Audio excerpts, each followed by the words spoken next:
Welcome to the Filipino American Women Project, a podcast show that shares stories and life lessons told by individuals living or have lived in America that are of Filipino descent and identify as female. I'm your host, Jen Amos, a fellow Filipino American woman, and I'm excited for you to join us. Let's get started.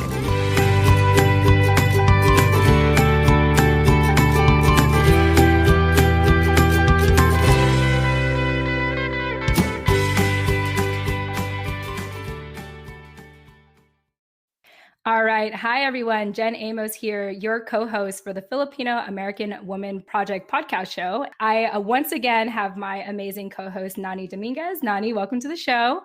Hello. All right, everyone. I am super excited to introduce you to Rachelle Peraz Ocampo. So Rachelle currently manages development, fundraising, special events, and communications at a federally qualified health center in Chinatown, New York to be specific. She's also a producer and lead co-host of Makilala TV, which is the first Philam TV talk show in the New York metro area. Just so you know, it's basically the Filipino version of The View. She's also a board member of Roots of Health, which is based in Palawan, Philippines, where they provide free health services and education to women and families. It's also led her to co-create and produce Raise Panay, along with Justine Fonte, and I say JL. JL is the nickname for her, which we're actually interviewing soon. So you'll hear more about JL in a little bit. And with Raise Panay, it is the Filipino version of Vagina Monologues, where they share their own stories as Filipinas and raise funds and awareness of the services for Roots of Health. Rachelle, welcome to the show. Yes, so honored to be here. I love that you're being able to use this platform to share Filipino American women's stories. Yeah, it's been a great experience so far. We started in 2016, but I went on a hiatus in 2018. And at the time, we actually were doing Facebook Live when we first started. But when we came back, it just made sense for me, at least, and my time and stuff to do podcasting because it just feels more natural. And I feel like when you're in front of a camera, I mean, you can tell us, but when you're in front of a camera, at least when you're doing Facebook Live, you're looking at yourself on the cameras, like you're looking at yourself as you're talking. So it just got a little weird. And I think podcasting, it just feels more comfortable for people to just, talk and not worry about how they look, but just focus on the message that they're trying to give. And it's crazy because, we just started about a month or so ago and we're already on, I think this is our 12th episode. And we've already had over 600 total plays for all of our shows. Wow. Yeah. And we have people listening in from all over the US and we have little percentages from all over the world now. So it's just really awesome that although we relaunched this recently, it's been gaining a lot of traction. And so, I thank you for being on our show and helping us create this space because if it was just me, it would just be me. And I don't think people just want to hear me talk. So, when we have people like Nani join us and yourself, it really just expands what we're doing. And hopefully in our stories and our discussions, it'll resonate with at least one person. And that's really what this is about, is just normalizing our stories and our conversations so that a Filipina can listen in and be like, oh, okay, cool. Like I matter, or cool, I can be anything I want to be, or I can just be where I'm at, and where I'm at in life is enough, and I think the more stories and conversations we have around that, the quicker a lot of us will just be confident in who we are. You know what I mean? Yes, completely agree. Yeah. All right. So, I want to start with asking you how you heard about the project and why you chose to be on our show today. Yeah, so I first heard it about the Filipino American Women Project from Josephine Amos, who I feel like you have heard of, who mentioned that her sister created this platform. And I was like, oh, okay, let me check it out, because I was also Facebook stalking Josephine to see how legitimate she is. Oh. Because when she first approached me to do and produce Raise Panay, I was like, who is this person? Is she really serious? What's her ties to the community? And so when she mentioned that you were working on this project, I was like, yes, thank you. I mean, you really do surround yourself with the people that you want to be. And she mentioned your project, and I was like, this is incredible. I love it. So yes, I am honored to be able to be a part of this journey with you and with all the other Filipino American women who are listening in. Thanks, Rachelle. We're really happy to have you. And I'm glad that you had a chance to work with my sister, or she had a chance to work with you, actually, which we'll get into a little more later, I'm sure. So, this show is really dedicated to individuals living in America or have lived in America who have Filipino descent and identify as female. And so, would you care to share with us why you identify as a Filipino American woman? Well, I was born and raised in Long Island, New York. And if you know anything about Long Island, there's not many Filipinas or Filipino families that are there. When we first got there in the, I think, 80s, I was one of the only Filipinos in my school. In my town, I could count a handful of them. I wasn't really surrounded by the Filipino community. The time that I was actually involved in the Filipino community was in college at St. John's University. And that is where I was exposed more regularly to the Filipino community outside of my own family. Along with that, there's also Filipino basketball leagues that my family was also involved with. But Nice. really, it was it was really being raised by my mother, Nelly, who is from Bicol, my dad, Ronnie, who's from Quezon City. They really instilled community in me, even though we weren't surrounded by Filipinos.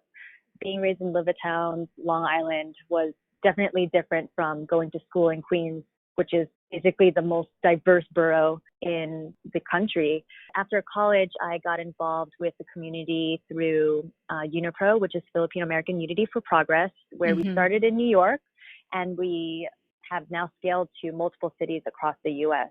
And from that, developing into my professional development, it really opened my eyes to all the possibilities of being involved in the community. And I haven't stopped since. So ever since UNIPRO, I got more involved in different community organizations and leadership positions.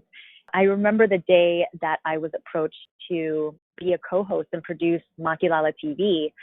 It was back in 2013, and that was, you would say, the peak of my burnout year, when I was involved in way too many things, and I had a very serious problem of saying no to things. So Makilala TV was just another yes on my plate. And I had the most major sense of imposter syndrome, saying to myself, why me? Why would you choose me? I don't even like talking about my feelings in public, let alone my opinions about things. Why do you want me? At that time, the founder, Christina Pastor, she wanted and she was looking for somebody who was younger in the community that was a leader, and that fit the bill. And I was semi-available at that time. So yeah, that led me to Makilala TV, which is where we use as a platform to uplift and share voices of Filipinos in the community.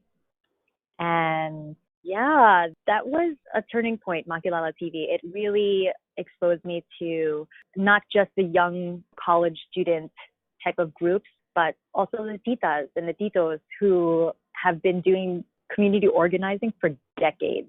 So it's great to be that middle person to understand and hear from their experiences. That's incredible. I'm just curious, is there a reason why? I know your parents met in New York, but did they have their reasons as to why they chose to go there? I know that a lot of Filipinos, at least in my experience, when they migrate to the US, they typically end up settling in California. Like, in fact, most of our stats of people listening in are from California. So I think it's really cool how you were kind of placed in an area where you weren't that exposed to the Filipino community. But yeah, I'm just curious to know if you know why your parents had chose to go to New York. There's not much choice. It's kind of really where they were placed and referred or dropped off, if you can say it is the right term. So it was first my mom who came in here. She was referred from somebody else who was living in Queens at the time. Then she ended up settling in a town on the border of Queens and Long Island. And my dad was apparently working in a Filipino store, and they met and they started dating. I asked my mom, like, how did you find out you were pregnant with me? And she said that she was on her way to the Philippines because her father, or my grandpa, just passed away. So she went to visit.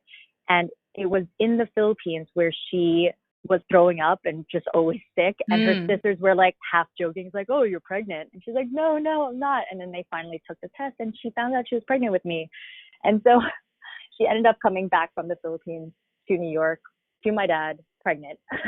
And, surprise. Surprise. And I became their flower girl at their wedding.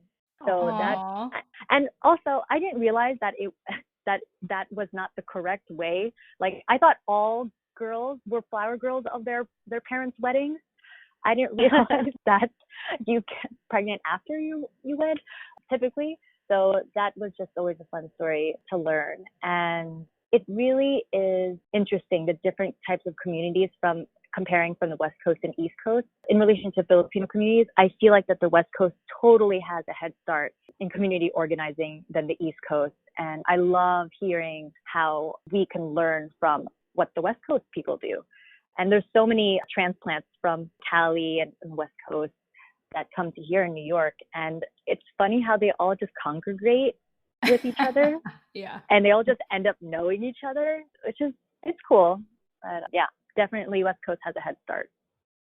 Oh, well, that's really nice of you to say. I can see that because there's a lot of places in California that have like historical marks, like for Filipinos. When I lived in San Diego, in downtown, they had this Filipino library and it was only open at certain hours. For years, I would try to get into it. And every time I'd show up, it was locked. Like I didn't even know what the hours were. Yeah. The only time I finally got access to it was I had received an award for something and they were like presenting it there. So I remember when I showed up, I was like, ooh, like this is what's behind the door.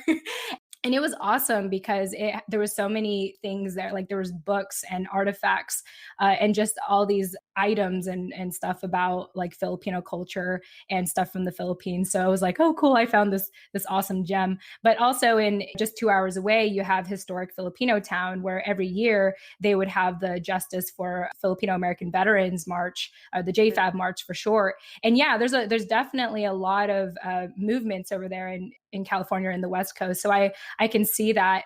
When I came out here, I was actually very curious to know what the Filipino community was like. And I'm really grateful to, my sister, because with what you're doing with Raise Kanai, I was like, oh, there's a community out here. And it's not just a community that's existing, but they're doing stuff. Like they're giving back to the community and they're really uplifting our voices and highlighting us. So I feel like the people I do find out here that are Filipino, like they're strong advocates for our community. So you being one of them, Rachelle. I think it's interesting that you say that because I haven't gotten too involved in little things here and there here on the West Coast in the Filipino American community here. But most of the stuff that I see online, I feel like is from the East Coast. So I think it's funny that you say that. And it's also a really cool way that we can use Instagram as a tool to connect those communities and play off of each other. Like how you said you guys get ideas from whoever you follow out here, and I'm sure vice versa. So yeah, I think that's really, really cool. That's one thing that I have grown to love about our community because we're so spread out. The internet is one thing that we have in common. And I feel like that can keep us all connected and make the world feel just a little smaller. And it's just nice for me because, being new in the East Coast myself, have only lived here for a year. It's nice that I have that community in my back pocket that I can always go to just on Instagram, and especially doing these kind of interviews. It just feels like you're all in my living room and we're just having a fun conversation. So I really love it.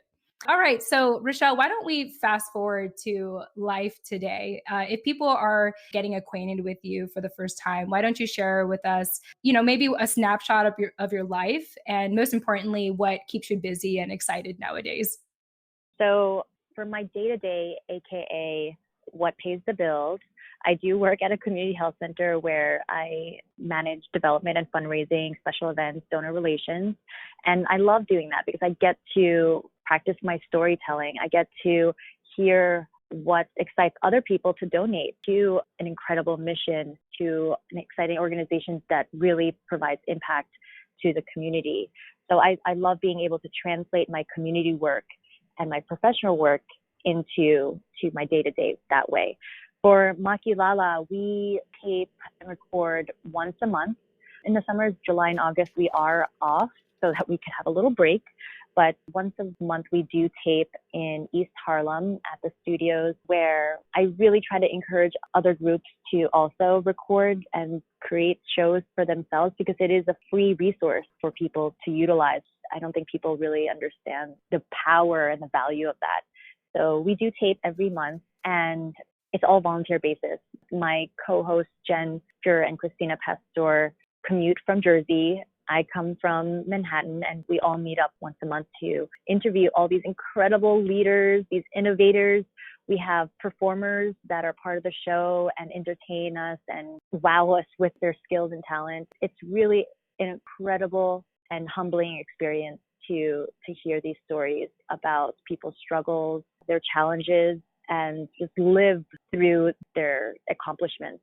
So I really am honored to be trusted and be afforded the opportunity to share their stories, because the community has so much of it, and I love being able to be a part of it. So that's Makilala TV. And then I also am involved with, like what you mentioned, Roots of Health, and through that, Raise Panay. And Raise Panay is really our baby. Between Justine and JL and I, we really cherish this platform to really curate these stories and empower women to share them, because there's some really sensitive stories. There's some really powerful ones. The one that I shared was basically comic relief, and I've always wondered if anyone else went through it. And after I shared my story, I did get some people who said, like, yeah, I heard that too, but I never did it myself. I was like, I want to know who else went through this process. Have you guys, this is like super TMI, but do you guys remember the first time that you had your first period? Oh, yeah. Oh, yeah. Okay. Yes. So in your experience and from your parents and your grandparents, have they told you anything specific about what you should do on your first period? No. I remember exactly how it happened. My mom. So this was after I lost my dad. So like a couple years later, I didn't have like a very, emotionally connected relationship with my mom. So I remember when I first told her I was on my period, it was as if I was in trouble.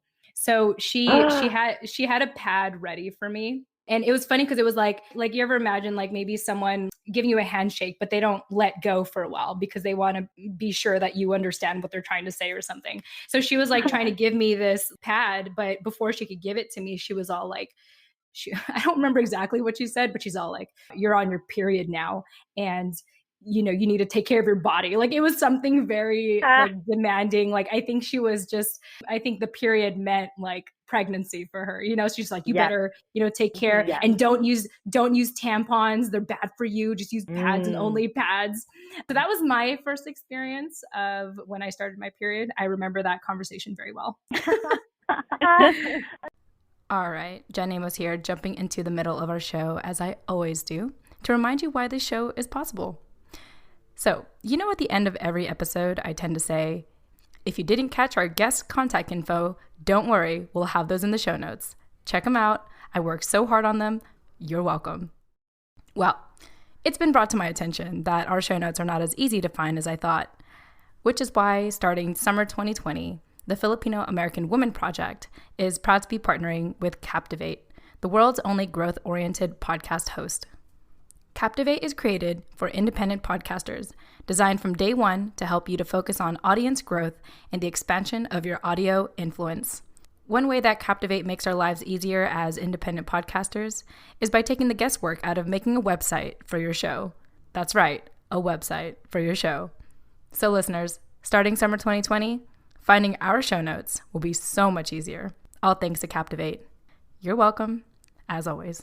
If you're about to start podcasting or are getting burnt out from all the extra work of producing one, like building a website, consider a 7-day free trial, that's right, free, with Captivate by visiting thefilamwoman.com. That's the Filam, short for Filipino American Woman.com. Or, check out our show notes in the meantime, which is in the details section of each episode. Once again, you can visit thefilonwoman.com or visit the details section of this episode. That sounds traumatizing. Yeah, no, I didn't realize it was a Filipino thing. I didn't know what this was. But when I first got it, my mom was at work, so I had to call her. And the only people that were at home were the guys, like my uncle, my dad, my guy cousins, my brother. So, like, I was alone. So I call her up, and after I go to the bathroom, and I'm like halfway in the middle of like trying to wash it, my mom's like, "No, don't wash it. You're supposed to rub it on your face." I was like, "What are you talking about? I've never heard of this before." So she convinced me that that's what you're supposed to do so that you do not get pimples. Oh my God. And of course, teenage me, I will not go against that. I don't want pimples, you know? Yeah. So I proceeded into rubbing half-bloodied underwear on my face and traumatized for life about it. And then she told me to go on the top of the stair step and jump so that I don't have heavy periods. And so there's these like random things that I've never heard of before until like that moment. And so that was the story that I shared on Raise Panay. I know that you watched Raise Panay this past June, and you noticed a lot of it was very serious and sad and powerful. So just thinking about me saying that story, it was very different than what the typical Raise Panay story was, but it was my story. And that's why I felt like I could have shared it, because I realized that I was not alone. And I hope other listeners, if you guys have ever experienced this, please reach out to me so I don't feel yes, please like, comment. Where did this originate? Tell me, did it work? No. Yeah, did you get pimples? Of course. I did. Yes, of course I did. And I love that you mentioned that thing about don't use tampons. And so that's also what my mom said. Like, you can't use tampons. It's going to make you like not a virgin or anymore, or something like that. So, oh my God. I mean, these things are real. I mean, there's a lot of things that prohibit us from really making life more comfortable. It was life-changing, that experience. That's traumatizing. I laugh about it now because I'm thinking to myself, like, yeah, I'm totally going to get my future daughter to do this. It's like an initiation for the first initiation. It's funny because JL, when I talked to her about this, because I asked people, like, do you know the origin of this? Because I tried Googling it. I couldn't find any, like, something of substance. And she said, like, we shouldn't be doing things just to do it. We should really be finding out the reasoning of why, because there should be something sacred of the reason why your mom is asking you this and why she did it and why her grandma did it. So I am very curious if anyone has actually heard of the origin of this tradition. Did you never ask your mom why she wanted you, like, later in life? Okay, so when she watched the Raise Panay, she didn't know what story I was going to share. And she was so embarrassed for me, because when I mentioned the period story, I was talking about her and our experience together. So she was super mortified, but she was like, "Rachelle, why did you say that?" And I was like, "Because it's true. You told me to put it on my page." And it was like a normal thing for her. There's so many Filipino traditions that are just, we don't question it. We just do it. Yeah. So that's just one of them. My mom would always tell me to not go to bed with my hair wet, because otherwise I would go blind. Have your parents told you that? Totally. I've heard that. I've also heard that you can't vacuum at night because you're going to suck up all the good luck. Oh. Yeah. There's so many little, and I don't know if it's just her making things up, or I don't know. Who knows? Yeah, I want to like research the origin of these things now too. Now I'm curious. My period story is a lot less exciting than your guys's. I got mine when I was with my dad, and he was out somewhere, and I called him and I'm like, "Hey, I got my period." And he was just like, "Call your mom." And ask her. And yeah, that's what I did, but not anything real exciting. Definitely a movement of like really taking ownership of your period and being proud of your period, and having like period boxes. Like when you first get your period, people give you presents. Like there's a whole movement of really being proud of your first step of being a woman. Yeah, and that's nice. When I got mine, I had no preparation, or no one kind of sat me down and told me that was going to happen, I kind of had to just figure out what was going on as it happened.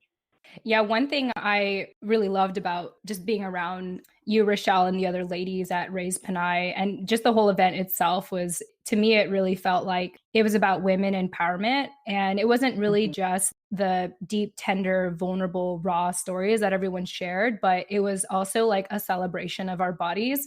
I loved that the number one raffle prize was a vibrator. Yes. Oh, was it? Yes.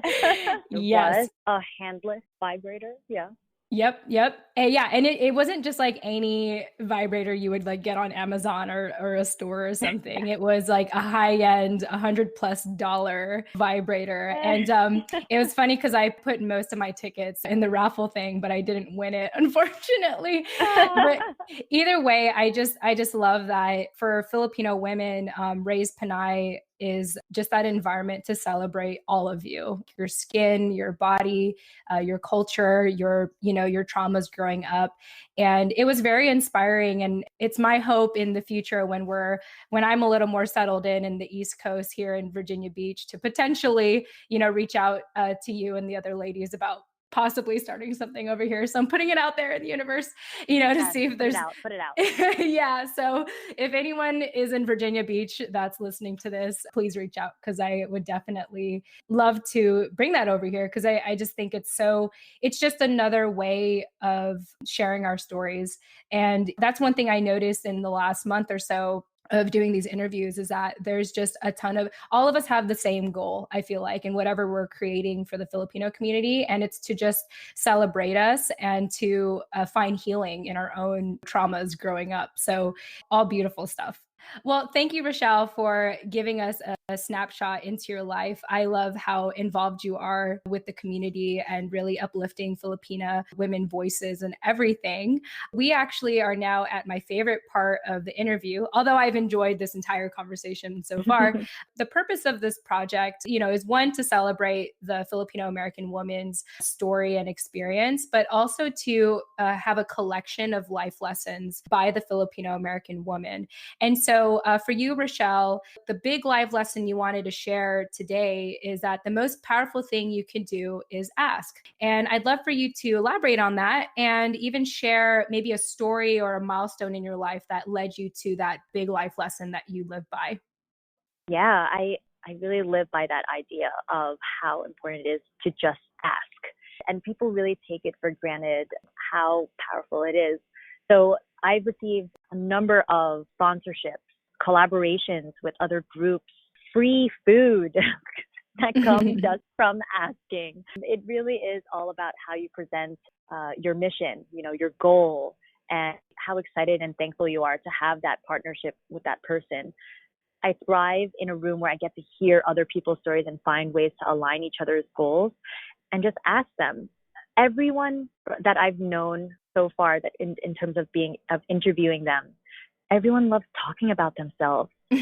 So if you just open it up and just ask a simple open-ended question of, how did you get here? Tell me a little bit about your life story and why you chose to be in the position that you're in. People will just talk about what's important to them. And you pick those little details and see how you align it with what you're asking for. One way that this has led me to a huge professional development milestone was when I was negotiating my salary terms, when I was getting a new job. It was the transition period where I felt like I needed to leave my previous employer. And they were offering me a certain amount, which was fair for a nonprofit. But I also just explained how important education was for me and how my previous employer offered a $10,000 stipend to use for courses. I asked if they could include that on top of my salary because they didn't offer education stipend. And behold, they said yes. And it was because I asked. They just heard how important that was to me. They knew that I was an ideal candidate for that position. And if it was going to take this $10,000 bump, then it was worth it. And I was able to get that because I asked about it. So there's really no harm in asking for what you believe in and what you believe that you earn and deserve. Well said. I think by default, at least in my own upbringing, I had just learned to accept things and just kind of go with the flow. Even when I felt like someone was taking more from me than they were giving to me, I just dealt with it anyway, because I just had this odd, one, I didn't know I could ask for help. And then two, I felt like it was normal for people to take from me. And I saw this in my sister as well when she would tell me that she would negotiate her salary as well when she moved to New York. I was very shocked and impressed and in awe because Oh, I literally didn't know you could do that. And I think yeah. I don't have the stats on this, but I hear that, the reason why men tend to make more than women is because women don't ask to have a higher salary or extra benefits or what have you. At the time, it wasn't in my own mind to ask. So for you to bring this up, it reminds me of what my sister did, as well as it reminds me like it's okay to ask and I'm not going to get in trouble just for asking. And so, yeah, I think that's a really powerful message. And it doesn't just affect you in your personal life, but it affects you in your professional life. And kudos to you for, Yeah. for getting that. But it also teaches you about failure. It teaches you how to learn how to cope with saying no, with people saying no to your face.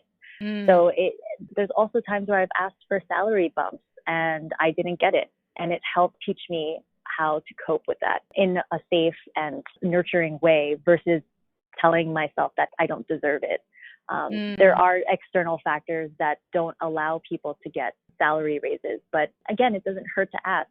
And when you do ask for a raise, you have to prepare for it. You can't just say, oh, I deserve a raise because I've been here for 5 years. No, you really prepare and list out all your accomplishments and also potential to contribute to the organization and your company. And that's one of the things that I've learned that was different between male and female is males would present their salary raise request as, this is what I can do for you.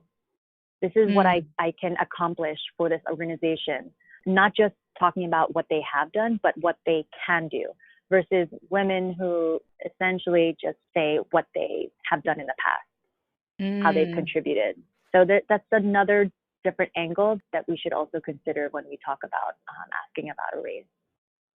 I think that's a good point because my husband, he's the one that we run a business together, but he was really the visionary and the person that funded our business. And every day he's always talking about what he will do for people or what he can do for people. And I love it. Sometimes I'm like, I won't see it. I won't believe it till I see it. Or like, just like what you said, I would kind of think of my own credentials first and not think about my potential. And if I feel like I didn't have that qualification, I would already disqualify myself. And so that's a really interesting thing to bring up is maybe it's very common for us to not sell ourselves in a way, not in an awful way, but, be like, this is, it's hard. I think a lot of us struggle with selling our value. And even when we are put in that position, not having the education to articulate it, to like, what do you say? Like, how do you, even for myself, like prior to my husband, I've never worked a full-time job. I'm so ashamed, but I'm 31 and I've never worked a full-time job, but I've been a business owner and I've been in sales for the majority of my adult life. But part of Incredible. why, well, thank you.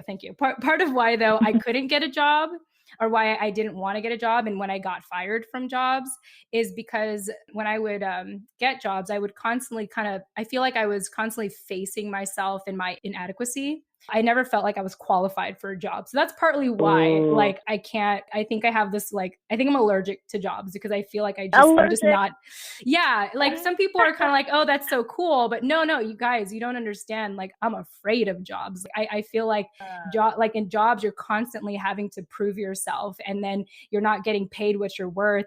But when you're an entrepreneur and you're building your own stuff, it's like, the only person I can blame is myself. And for whatever reason, I find more comfort in that than what other people think of me in the workplace. So if I were to get into corporate America or get a job, I love those professional tips that you gave to learn how to articulate your worth and why you deserve a raise and everything. I think that's a really good advice. And I appreciate hearing that. Nani, is there anything you want to add to that? Yeah, I mean, that is great advice. And I think that when there's something that you want to attain, whether it be professional, personal, whatever, that really applies to not just the professional world. I think that when there's something that you really want and you don't know how to get it, you can be in your head so much about all the reasons why you shouldn't or all the reasons why you wouldn't.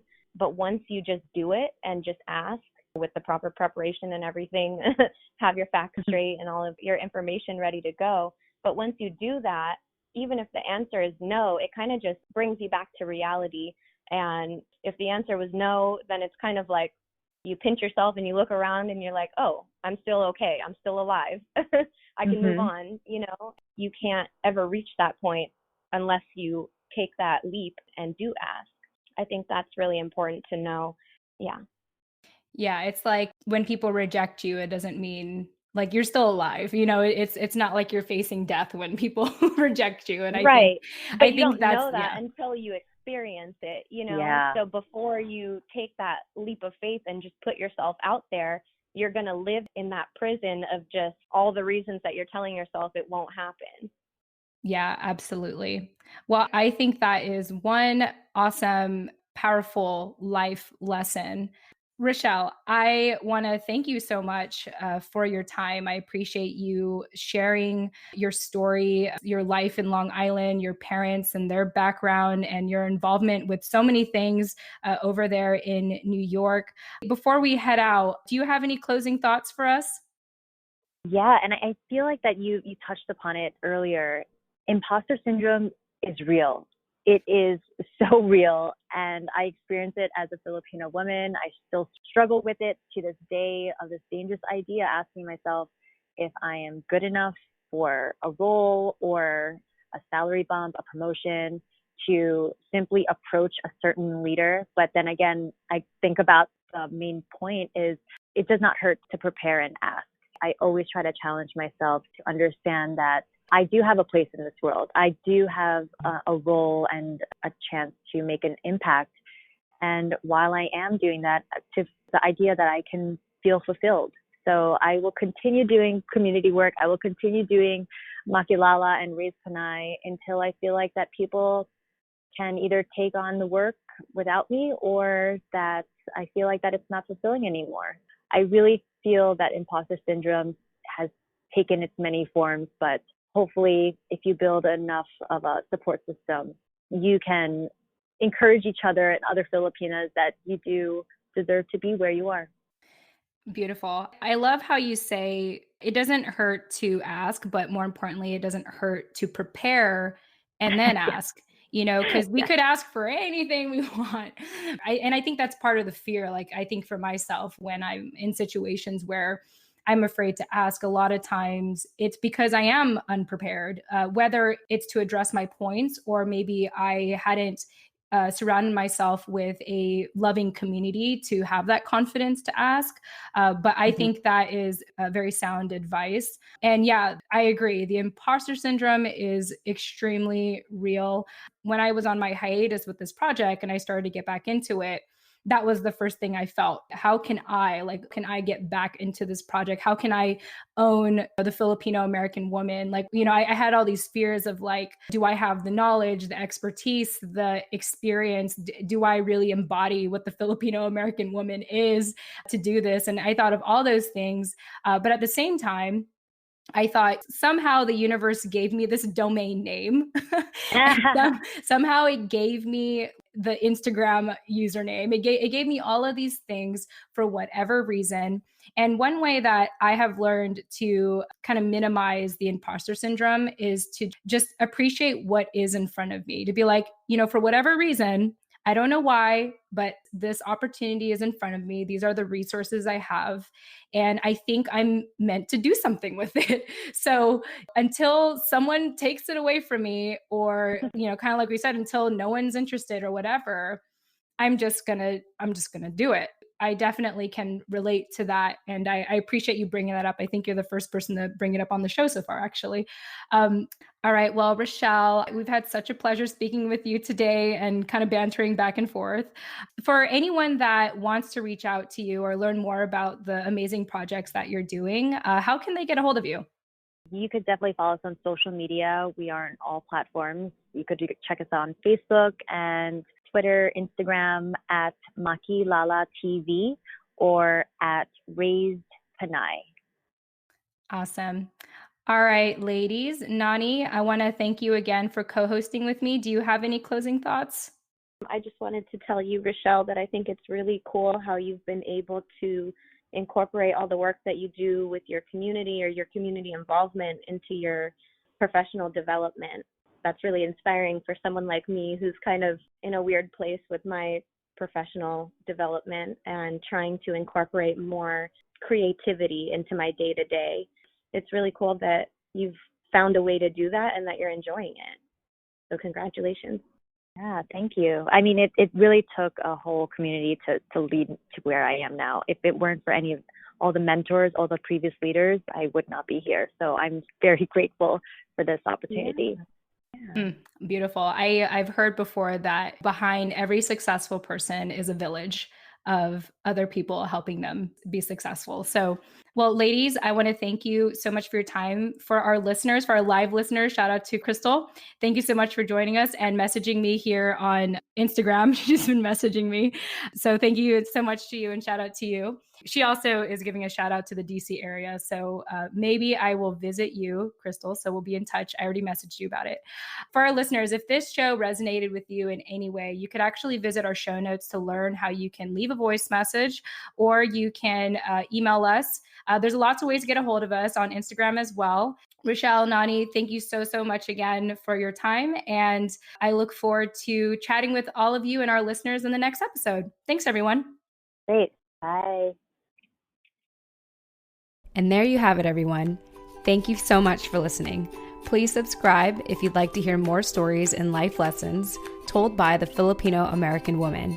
If you're interested in sharing your story, please contact us at thefilipinoamericanwoman@gmail.com or find us on Instagram at the Filipino American Woman. Until next time.